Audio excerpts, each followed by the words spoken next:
आने वाले समय में ना ये ब्रह्मा विष्णु महेश तुम्हारी कोई रक्षा करेगा, ना ये देवी देवता तुम्हारी रक्षा करेंगे, ना ये संत महात्मा कोई तुम्हारी रक्षा करेंगे। रिश्तेदारों की तो बात ही छोड़ दो, तो 2 कोटी के जीव हैं, उनकी तो औकात ही क्या है। ये कोरोना महामारी आई, सब डॉक्टर फेल कर दिए, सब हॉस्पिटल फेल कर दी, आज तक उसका कोई इलाज नहीं है। उससे पहले कैंसर आई थी, एड्स आए थे, आज तक उनकी कोई वैक्सीन नहीं बनी है, सब फेल कर दिए परमात्मा ने। ये जब कोरोना आया था ना, इन देवी देवताओं के भी मुंह पे लोगों ने मास्क चढ़ा दिए, उन पुजारियों ने इन मंदिरों के जो है दरवाजे बंद कर दिए थे 2 महीने के लिए, और उन पत्थरों के नाक पे चढ़ा दिया मास्क। मतलब खुद इन भगवानों ने अपने आप को बेबस साबित कर दिया कि बच्चों हमारे पीछे लगने से कोई फायदा नहीं है, हमने तो खुद अपने नाक पे मास्क चढ़ा लिया, हमने तो खुद इस बीमारी के डर से अपने जो है वो दरवाजे बंद कर लिए। पुण्यात्माओं, ये कॉमन सेंस की बातें हम लोगों ने विचार करना चाहिए। परमात्मा कहते पत्थर पूजे हरि मिले तो मैं पूजूं पहाड़, इससे तो चाकी भली जो पीस खाए संसार। एक पत्थर का मास्टर बना दिया जाए, क्या आप अपने बच्चों को उस स्कूल में आप भेजोगे?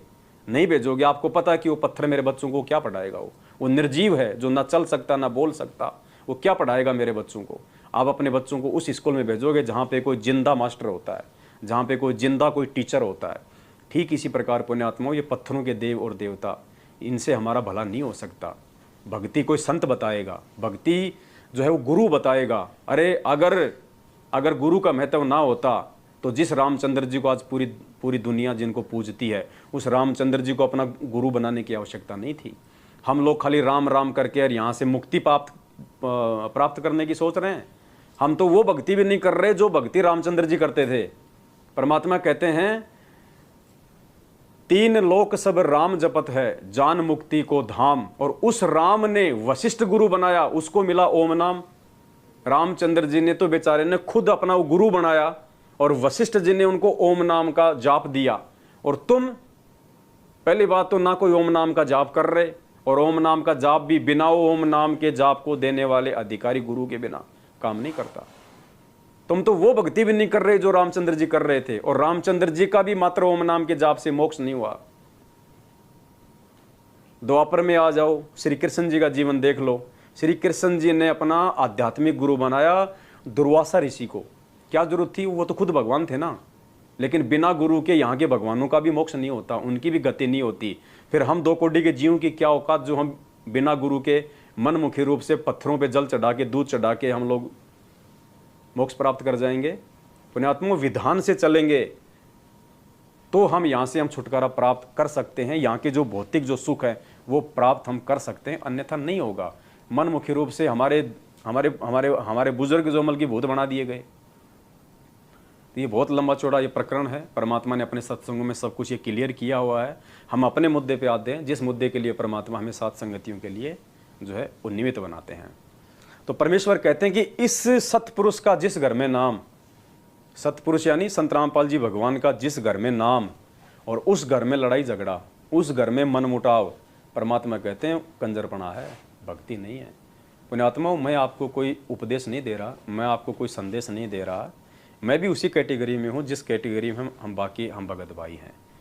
लेकिन परमात्मा ने बताया ना कि साध संगति से भेद जो पाया, साध संगति से नए नए जो है खुलासे होते हैं, उजागर होते हैं। जिसको नहीं पता है उनको उन बातों का जो है वो मालूम पड़ता है। तो सात संगतियां हैं, मतलब एक दूसरे से कुछ न कुछ सीखने के लिए। क्योंकि बहुत सारे नए भाई बहन हैं जो गुरुजी के इतने सत्संग नहीं सुन पाए, गुरुजी की इतनी संगति नहीं कर पाए। तो वो क्या करेंगे, वो अपने बड़े भगत भाई बहनों से जानकारी लेंगे। परमात्मा के जो सत्संग है, जो उनमें सार है, जो रहस्य है, उनको जानने पहचाने, इसके लिए परमात्मा ने हमें सात संगति दी है। तो परमेश्वर का ये सत्संग आप सुनिए, जिसमें परमात्मा कह रहे हैं कि नाम दीक्षा लेने के बाद में भगत को किस प्रकार से अपने अंदर जो है बदलाव लेके आना है। मेरे अंदर भी सारे बदलाव नहीं है। मैं भी परमात्मा से प्रार्थना करूंगा कि परमेश्वर मेरे ऊपर भी अपना आशीर्वाद रखे, परमेश्वर मेहर करे, दास भी अपने जीवन में बदलाव करे, और एक जो भगत होता है वास्तव में, उस भगत की कैटेगरी में परमात्मा उस दास को भी लेके आए। क्योंकि पुण्यात्माओं, हम में से अभी कोई भगत नहीं है। हम भगत बनने की हम प्रोसीजर में हैं। भगत की बहुत सारी मर्यादा हैं, बहुत सारे नियम हैं, जिनमें 90% लोग आज नहीं हैं संगत में। तो हमने प्रयास करना, सबसे पहले हम भगत बने। हम नाम के आगे तो लगा लेते हैं दास, पवन दास, बने नहीं हम भगत भी। दास तो बहुत लास्ट स्टेज है। दास तो फिर वो कहलाता है। परमात्मा सत्संग में कहते हैं कि एक राजा एक दास खरीद के ले आया, और जब वो दास को अपने घर पे ले आया खरीद के उस गुलाम को, तो जब उसने राजा ने कहा कि भाई तेरा नाम क्या है, तो उस दास ने कहा कि जी दास का कोई नाम नहीं होता है, जिस नाम से आप पुकारोगे वही मेरा नाम है। और आज क्या है, यहाँ डायरेक्ट अगर कोई किसी का नाम ले दे, जैसे कोई कह दे कि ए पवन, तो अंदर ऐसी आग लगती है कि ना इसने मेरे नाम के आगे जी लगाया, ना भगत लगाया, ना दास लगाया, बोलेगा नहीं लेकिन अंदर आग उठ जाती है कि डायरेक्ट कैसे बोल दिया मेरे को पवन। तो हम दास कहाँ हैं, हम गुलाम कहाँ हैं? तो उसने कहा कि जी दास का कोई नाम नहीं होता, जिस नाम से आप पुकारोगे वही मेरा नाम है। बोला भाई तू क्या खाएगा? बोले जी दास की कोई इच्छा नहीं होती है, जो आप दे दोगे टुकड़े वही मेरे लिए भोजन है। बोला भाई तू काम क्या करेगा? बोले जी जो आप कहोगे मैं वही काम करूंगा, मेरी अपनी कोई इच्छा नहीं होती। तो पुण्यात्मा दास तो वो स्टेज है, दास की भूमिका निभाई 650 साल पहले इस कबीर परमेश्वर ने। लोगों ने 52 प्रकार की यातनाएं दी उनको, उन्होंने किसी को कोई बद्दुआ नहीं दी, सहा उन्होंने सब कुछ। दास की भूमिका निभाई संत रामपाल जी भगवान ने, इस परमार्थ के लिए निस्वार्थ भाव से 2-2 बार जेल। ये वो परमेश्वर है, एक फूक मारे तो 21 ब्रह्मांड उड़ जाए मालूम नहीं पड़े। कहते हैं साहिब से सब होत है, बंदे से कुछ नहीं, वो राई से पर्वत कर दे फिर पर्वत से राई। एक सेकंड में ये परमात्मा सब कुछ करने में समर्थ है ये। लेकिन ये किसको मिटाए, किसको श्राप दे? राजा से लेकर रंक तक, अमीर से लेकर गरीब तक, सब इसी के तो बच्चे हैं। एक बाप के 4 बच्चे हैं, 2 बच्चे यदि बिगड़ जाते हैं, शराब पीने लग जाते हैं, भांग खाने लग जाते हैं, और नशे में वो अपने बाप को भी वो गाली गलौज कर देते हैं, मारपीट कर देते हैं, लेकिन बाप फिर भी उनका बुरा नहीं चाहता। तो ये तो हमारी आत्मा का बाप है, हमारा परम पिता है। ये तो सांसारिक बाप से, शारीरिक बाप से लाखों गुना ज़्यादा प्यार अपने बच्चों को करता है। इसके लिए तो चींटी भी वही आत्मा है, हाथी भी वही आत्मा है, जीव भी जो है वही आत्मा है। तो पुण्यात्माओं, हमें परमेश्वर ने जो समझाया उसको हम थोड़ा ध्यान से हम सुने, और हम अपने जीवन में जो है ये बदलाव लेके आए, ताकि हम परमेश्वर के हम नज़दीक आ जाए। तो सुनिए परमपिता परमेश्वर जी का ये छोटा सा सत्संग। पुण्यात्माओं, उपदेश लेने के बाद हमारे हर व्यवहार में परिवर्तन होना चाहिए, तभी हम भक्त हैं। हम नाम भगत का धरावर, काम जगत पे भूडे करें तो क्या है कि भगत भी लड़ाई झगड़ा छोटी छोटी बातों पर खेल चाहता नहीं है, थोड़ा हानि लाभ हो जाए फिर वह कंजरपना, फिर क्या फायदा इस भक्ति का? फिर विश्वास कहाँ आपको भगवान के ऊपर जो परमात्मा करता है। अब जो भी ऑपरेशन होगा मालिक करेगा, आपकी हानि है तो भी हित, और हित तो हित है ही है, आप इतना विश्वास रखना। शॉर्ट शब्दों में परमात्मा ने सारी बातें खोल के रख दी। छोटी मोटी लाभ हानि हो जाती है, घर में भगत है, भक्तमती है, छोटा मोटा कोई नुकसान हो जाता है, भगत को 5 दिन मार्केट में काम नहीं मिला, 5 दिन वो घर बैठ जाता, तो छठे दिन वो उसके चिमटे मारने लग जाती है, तू कुछ करता नहीं है, तू कुछ उधरता नहीं है। अरे भाई, अब वो भगत है, वो मर्यादा में है, तो उसका अच्छा बुरा, उसका कामकाज, व्यापार धंधा, लाभ हानि परमात्मा के हाथ में है। अब हम लोगों ने विश्वास रखना चाहिए, हमें परमात्मा से प्रार्थना करनी चाहिए। हमारे आचार विचार में, बोलचाल में, परमात्मा कहते हैं हर चीज़ में हमारे वो बदलाव आ जाना चाहिए। हमने अपने पूज्य गुरुदेव भगवान को देख के चलना है। पुण्यात्माओं, दास ने पहले भी कहा था, और परमात्मा भी अपने सत्संगों में बार बार संकेत करते हैं कि भक्ति मार्ग पे यदि एक भगत ने सफल होना है, तो भगत ने ना तो भक्तों को देख के चलना है, भगत ने ना जगत को देख के चलना है, ना किसी आडंबर को देख के चलना है। भगत ने यदि भक्ति मार्ग पे सफल होना है तो अपने गुरुदेव के जीवन को देख के चलना है, क्योंकि वो गुरु भी एक भगत की भूमिका करता है, और भगत बन के वो दिखाता है कि भगत के क्या लक्षण होते हैं, भगत को कौन से शुभ कर्म करने चाहिए, कौन से अशुभ कुकर्मों से उसको दूर रहना चाहिए, भगत का अपने गुरु के प्रति क्या भाव होना चाहिए, अपने भगत भाई बहनों के प्रति क्या उसका व्यवहार होनी चाहिए, क्या उसकी समाज में मान मर्यादा होनी चाहिए। ये सारी चीज़ें परमात्मा एक भगत की भूमिका करके 17 फरवरी 1988 से ये सतगुरु रामपाल जी भगवान स्वामी आदरणीय राम देवानंद जी महाराज जी को अपना मुँह बोला सतगुरु बना के, और परमेश्वर ने एक भगत की भूमिका करके हमें दिखाई ये सारी चीज़ें। कि एक भगत के क्या लक्षण होते हैं। एक भगत का अपने गुरुदेव पे कितना अटूट विश्वास होता है। गुरुजी बार बार सत्संगों में जिक्र करते हैं कि पुण्यात्माओं, नाम चाहे 2 साल बाद में ले लो, 6 महीने बाद में ले लो, लेकिन पहले ज्ञान को अच्छे से समझ लो, ज्ञान को समझ के नाम लो। अगर नाम दीक्षा लेने के बाद में तुम्हारा अपने गुरु के ऊपर अविश्वास हो गया, किसी भी सिरफिरे के द्वारा तुम्हारे मन में शंका पैदा कर दी तुम्हारे गुरु के प्रति और तुमने मान लिया, या तुम्हारे अंदर भी आ गई वो बात कि हाँ ऐसा हो सकता है, उसी दिन तुम्हारी सारी बने बनाई भक्ति का सत्यानाश हो जाता है। तो परमात्मा ने वो भूमिका भी दिखाई करके परमेश्वर ने बताया। एक हरियाणा का रामेश्वर भगत जी थे, चिड़ी गांव के रामेश्वर भगत जी। वो सतगुरु जी से पहले ही दादा गुरु जी से नामोपदेशी हो चुके थे। सतगुरुदेव जी ने लीलामय तरीके से रामेश्वर जी को निमित्त बनाया गुरु शिष्य परंपरा में जाने के लिए। तो राम स्वरूप ने सतगुरुदेव जी को बताया। उस समय गुरु जी जेई की नौकरी करते थे, सिंचाई विभाग में जूनियर इंजीनियर थे हमारे पूज्य गुरुदेव। तो रामेश्वर जी उनके संपर्क में थे, उनके मित्र थे। तो रामेश्वर जी आए सतगुरुदेव जी के पास में और कहा कि भाई रामपाल, तेरे मतलब का एक कबीरपंथी एक संत है, चाहे तो उससे नाम ले ले। तो मालिक तो जानी जान थे, अंतर्यामी थे, खाली वो निमित्त बने हुए थे उनसे जुड़ने के लिए। तो भाई चल भाई, कोई दिक्कत नहीं भाई, देख लेते हैं। तो वहाँ गए, ज्ञान सुना, पूज्य गुरुदेव जी ने नाम ले लिया और परमात्मा ने अपना मुंह बोला गुरु उनको बनाया। इस बात का हमारे दादा गुरुदेव जी को भी अच्छे से पता था, क्योंकि दादा गुरुदेव को भी ऊपर से सख्त हिदायत थी उस परमेश्वर की तरफ से कि आपको किसका इंतज़ार करना है। यानी परमेश्वर ने स्वयं ही आना था इस 12वें पंथ में अपनी वाणी के अनुसार कि 12वें पंथ हम ही चलावें, सब पंथों को मिटा के एक पंथ चलावें। तो 17 फरवरी 1988 को स्वयं वो कबीर परमात्मा सतगुरु रामपाल जी परमेश्वर जी के रूप में अपना मुंह बोला गुरु बनाते हुए आदरणीय रामदेवानंद जी को और 12वें पंथ में उन्होंने जो है प्रवेश किया। तो नाम ले लिया, 2, 4, 5 महीने बीत गए, साल भर हो गई।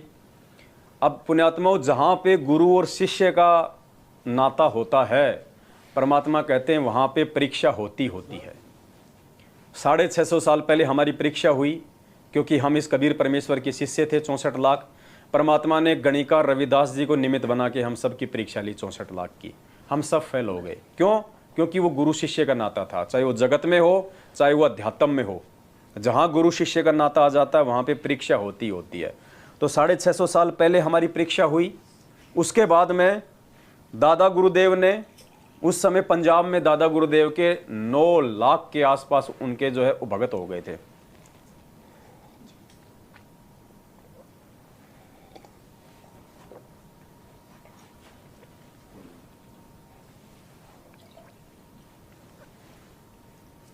हमारे दादा गुरुदेव के पंजाब में 9 लाख के आसपास शिष्य हो गए थे। तो परीक्षा तो दादा गुरुदेव ने भी लेनी थी परमेश्वर के आदेश, और उन्होंने परीक्षा ली। क्या परीक्षा ली? दादा गुरुदेव ने की उम्र लगभग 104 साल के आसपास हो गई थी, और दादा गुरुदेव ने लीला क्या ली? बीमारी का बहाना बनाया। अपने आप को परमेश्वर ने बीमार किया, अस्वस्थ किया, लूज मोशन हो गए, दस्त लगा लिए, दस्त। और दस्त भी कैसे? 3 महीने हो गए, रुकने का नाम ही नहीं ले रहे। दिन में 4-4, 5-5 बार बाथरूम जावें, लेटरिन जावें।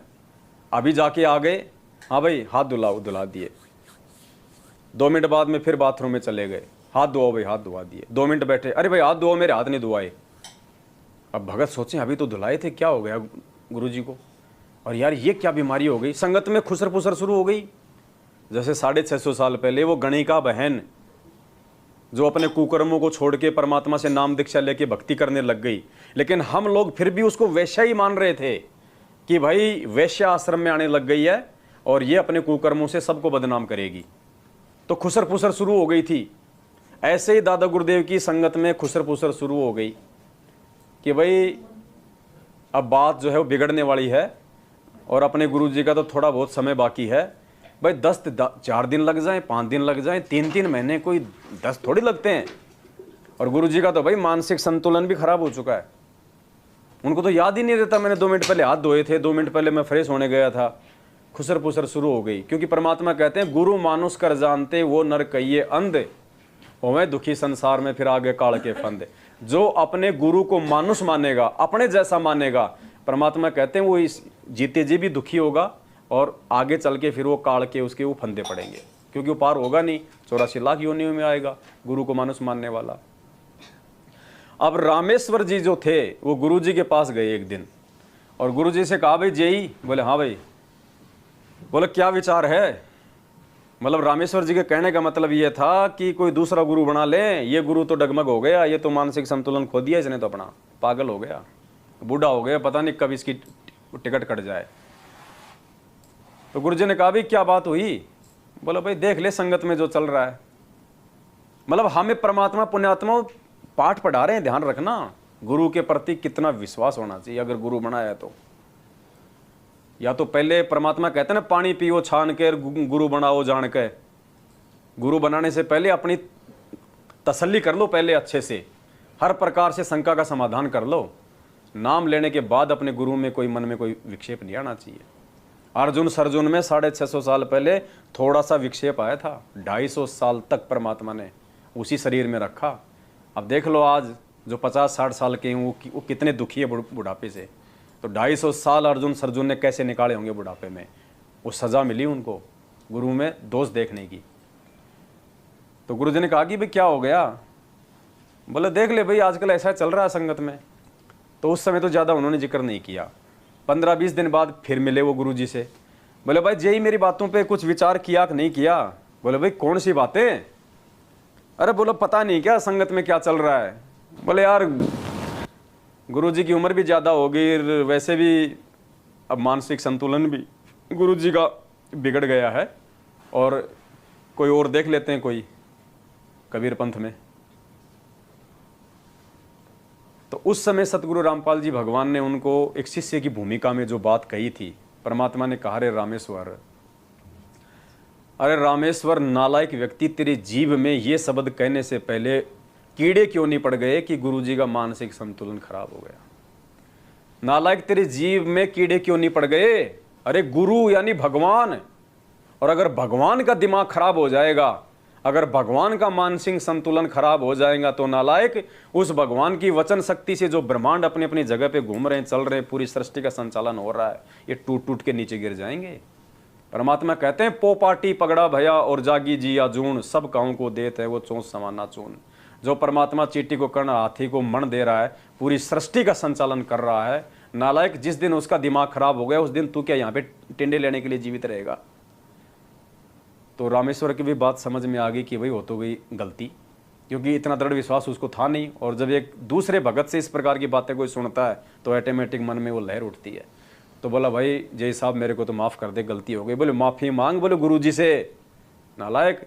तो गुरुजी उसको लेके गए, उसने दादा गुरुदेव के चरणों में बैठ के माफ़ी मांगी।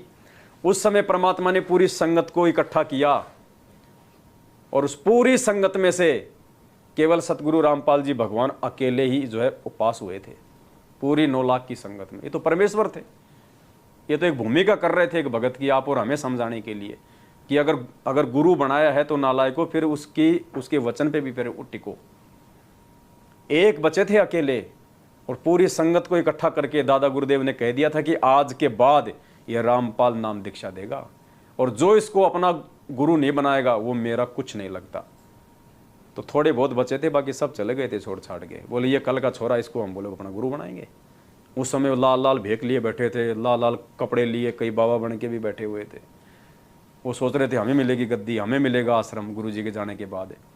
और जब इशारा किया पैंट शर्ट पहने हुए जूनियर इंजीनियर की तरफ, तो वो सब छोड़ छाड़ के चले गए, अपने अलग अलग उन्होंने पंथ बना लिए। तो पुण्यात्माओं परीक्षा उस समय भी हुई, क्योंकि जहाँ गुरु शिष्य का नाता होता है अपने कच्चे पक्के हीरों की परख करने के लिए गुरु परीक्षा लेता है। क्योंकि परमात्मा ने भक्ति का एक विधान बताया। परमात्मा ने क्या विधान बताया कि गुरु जो है वो तब तक पार नहीं हो सकता जब तक उसके बनाए गए चेले पार ना हो जाएं। जब तक चेले पार नहीं होंगे गुरु भटकता रहेगा। इसलिए गुरु अपने भक्तों की परीक्षा लेता है, जो नकली होते हैं उनको आउट कर देता है। 650 साल पहले परीक्षा ली परमात्मा ने। वो परमात्मा तो नकलियों का भार अपने सिर से उतार रहा था। और आदरणीय गरीबदास जी महाराज जी ने फिर क्या कहा कि भड़वा भड़वा सब कोई कहे, यानी वो तो नकलियों का भार उतारने के लिए परीक्षा ले रहा था। उस बोतल के अंदर वो गंगा जल भर के वो शराब पीने की एक्टिंग कर रहा था कि देखो इनको मेरे पे विश्वास भी है या नहीं है, नालायकों को। मैं जिनको शराब छुड़ाने की शिक्षा दे रहा हूं, क्या ये मेरे अंदर वो दोष देखते हैं कि दुनिया को ऐसा उपदेश देने वाला क्या खुद शराब पिएगा? लेकिन सब ने दोष देख लिया परमात्मा में। तो गरीबदास जी ने कहा कि बड़वा बड़वा सब कोई कहे पर कोई न जाने खोज। वास्तविकता को कोई नहीं पकड़ रहा, सब उनको बड़वा बड़वा कह रहे हैं, उनके भगती। बड़वा बड़वा सब कोई कहे कोई न जाने खोज, दास गरीब कबीर करम यो बाटे सिर का बोझ। परमात्मा तो नकलियों का भार उतार रहे थे कि जो नकली होगा, अज्ञानी होगा, वो दोष देख के अपने गुरु में ऑटोमेटिक दूर हो जाएगा, मेरे सिर से उनका भार उतरे। तो पुण्यात्माओं, ये जो 2014 जो बरवाला कांड था, ये लाखों की भीड़ में से उन नकली भक्तों का भार ये सतगुरु रामपाल जी भगवान अपने सिर से उतार रहा था। जैसे हम अपने बच्चे को स्कूल में भेजते हैं ना, 2 परीक्षा होती है साल में छांटने के लिए। ये परीक्षा इसीलिए होती है, जो नकली होगा, जो पढ़ाई पे ध्यान नहीं देता, वो फेल हो जाएगा, छट जाएगा। जो पास होगा वो आगे बढ़ता चला जाएगा। तो ये आध्यात्मिक जीवन हो चाहे सांसारिक जीवन हो, जहाँ गुरु शिष्य का नाता होता है वहाँ पे परीक्षा होती है। तो पुण्यात्माओं, हमारा सौभाग्य है कि परमेश्वर ने 2014 बरवाला कांड में परीक्षा ली। आज भी परीक्षा चल रही है।